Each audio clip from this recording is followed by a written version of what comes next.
This is a video about coating, some of the principles of coating and some of the techniques involved in coating. Why would you want to coat a plywood component in epoxy? Well, coating a wooden component in epoxy does several things.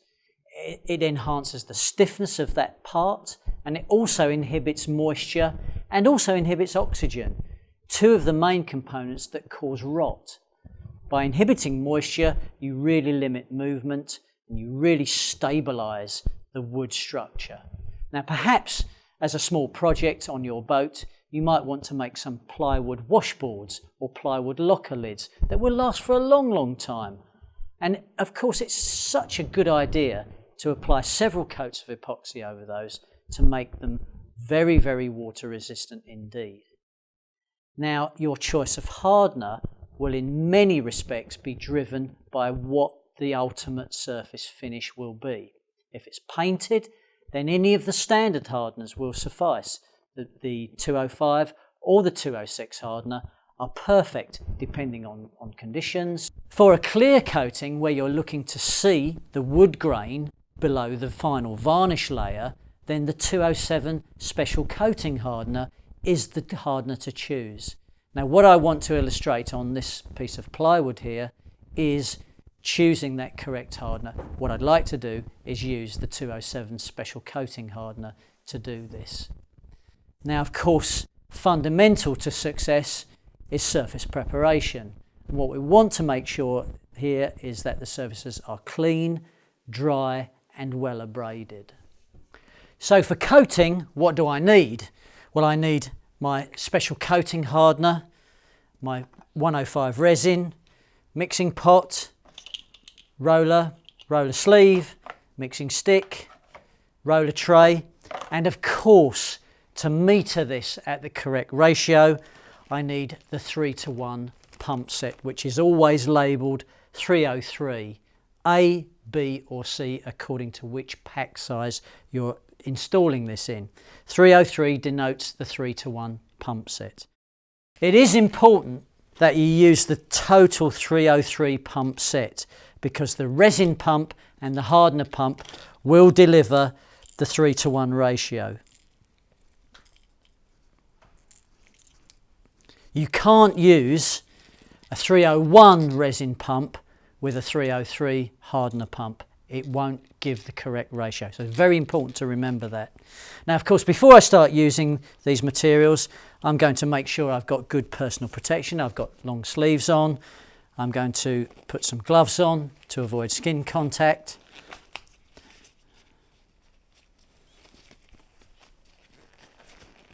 And I'm going to wear some eye protection as well.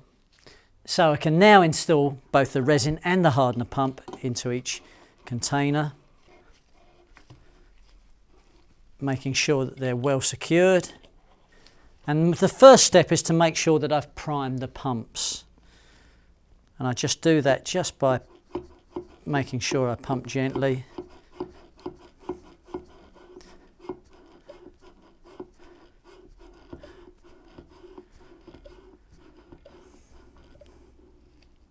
Until I feel some resistance on the pump. I've made sure I've primed the pump. Same with the hardener pump.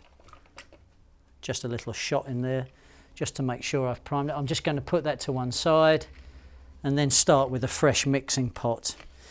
Now, if you want a really, really good finish here, you've got to use very, very clean equipment. You've got to make sure you're using a really clean mixing pot. You've got to make sure that you're using really clean rollers, free from any dust. It's no good leaving these in a dusty workshop because then you'll be applying dust to your lovely clear coating. You've also got to make sure you use a nice clean mixing stick. It's no good using pieces of wood that you've cut through a bandsaw. They'll contain wood shavings, they might have fallen on the floor, they might contain contamination. So I'm going to meter out 3 pumps of resin and 3 pumps of hardener and then blend the two together. So I've metered out 3 pumps of resin and 3 pumps of the 207 special coating hardener, and now I'm going to spend 2 minutes blending the two together to a nice homogeneous mix. So I'm now going to dispense this into a roller tray and apply to my work. And I'm now going to use my foam roller to apply that to the work. Of course, I could use a brush, but a brush doesn't distribute the epoxy as well as a foam roller. It does brush out very easily, but better than a brush is to use a foam roller, because that really does distribute the epoxy very, very evenly over the surface of our work.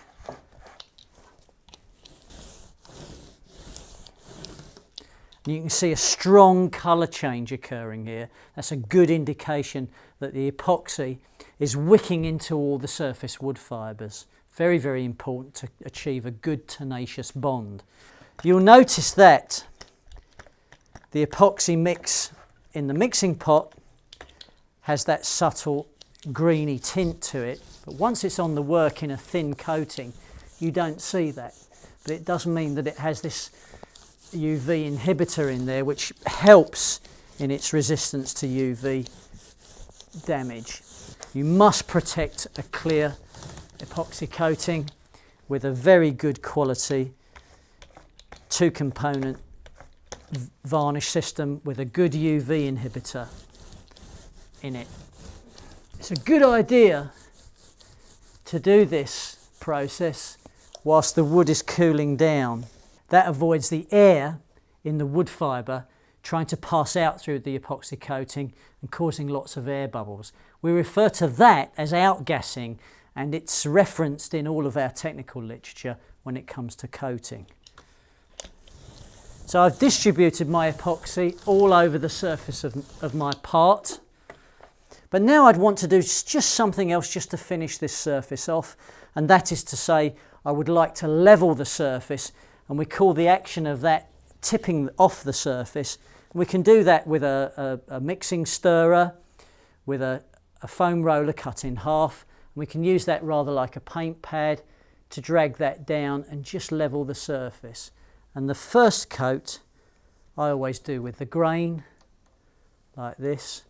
And this tends to break any air bubbles, tends to reduce any orange peely effect from the action of the roller, and creates a nice level surface upon which to then apply another coat.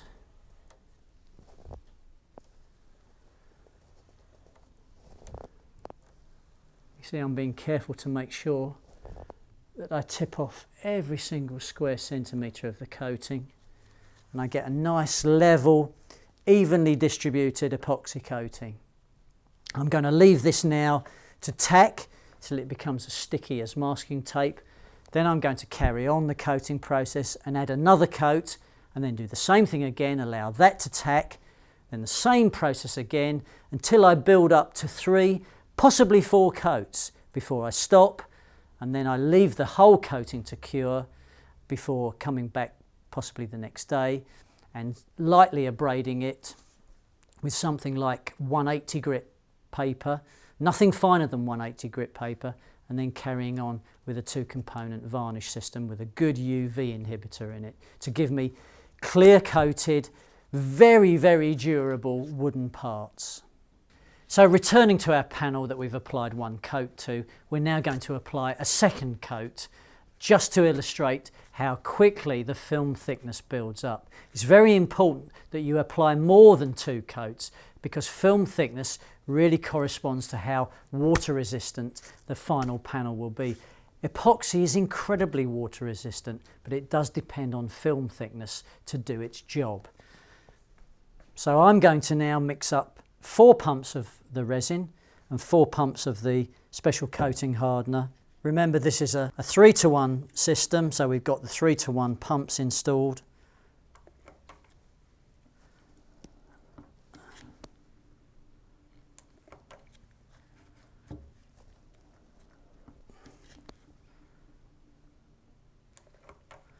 And you can see here this yellow tint that the hardener gives to the resin. And I mix the two together. I spent 2 minutes mixing this. I'm going to dispense this into roller tray. Make sure that I load the foam roller with the epoxy. Then I'm going to apply my second coat. Now there aren't too many visual clues here to where the second coat is and the first coat ends. So you've got to really be quite methodical in your coating, and I always tend to use the roller width as a guide to give me a sign that I've coated every single square centimetre of the surface.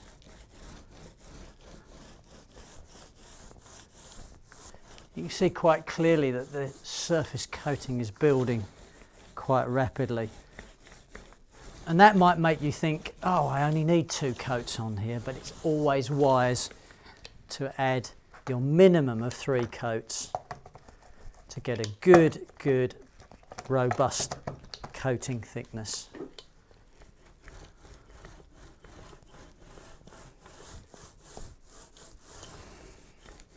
On finishing this coating, I've just added another 3 pumps of resin, another 3 pumps of hardener, and I think I've got just the right amount to finish coating this board. I've mixed this for 2 minutes, put this into the same roller tray, and then carry on working. Just making sure I've distributed the epoxy evenly over the surface. And you can see clearly how the wood grain is being lifted out, the colour is deepening. This is all a really good sign that the epoxy has wicked into those surface wood fibres and provided a tenacious bond. Now, just to level this surface again and tip it off, the technique that I used on the first coating, I'm going to use again a foam roller cut in half with a wooden stirrer attached to it. I'm going to use this just like a paint pad, and instead of tipping this off vertically, I'm going to tip it off horizontally, and that will ensure that I get another level coating. And what we do is alternate the direction that we tip this off on each subsequent coating. That ensures you have a nice level surface with no high spots, no low spots, so that when you sand through it, we're creating a level surface where we haven't sanded through any low spots, just to sand the high spots off. So it's a nice level coating consistently all the way through. And you can see how that makes a difference. From this moment, I would want to add a 3rd coat, and then certainly possibly a 4th coat to ensure that I've got enough substantial coating on here so that when I come to abrade it, I don't go through it and back into the bare wood. That's coating. Very, very straightforward. But what I would suggest is to anybody that has never done this before is to have a practice on a small scrap of wood. Really good policy.